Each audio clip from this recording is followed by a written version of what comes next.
Sa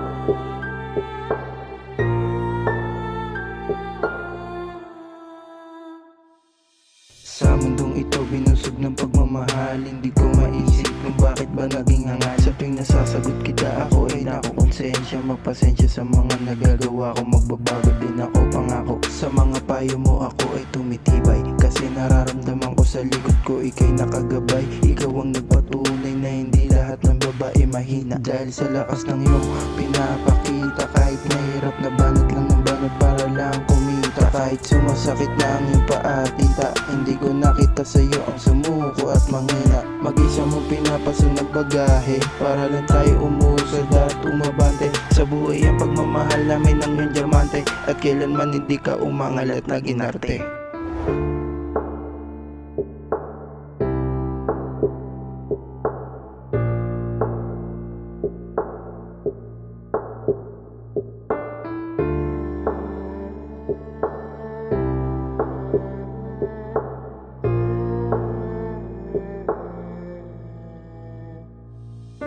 Ako ay nag-iisa dito sa silid, at iniisip paano kita masasagip sa kahirapan ng buhay. Kahit pagod ka na, lagi mo na lang pinipilit, at ito ang rason bakit nasasagot kita at ako ay nagagalit. Ikaw ang rason bakit ang buhay ko hindi naging mapait. Binigyan mo ng kulay kahit madalas kita masabihan na masakit. Nagsilbing ama at ina nung nawala sa tabi ang nag-iisang ama. Kaya patawad inay kung masyadong pasaway. Ganyan katibay pati ang puso mo, hindi matitibag ng panahon sa pagtaguyod mo sa akin. Kahit anong tagilid na sitwasyon, kahit gaano ka alanganin, lagi mong kakayanin, basta para lamang sa amin.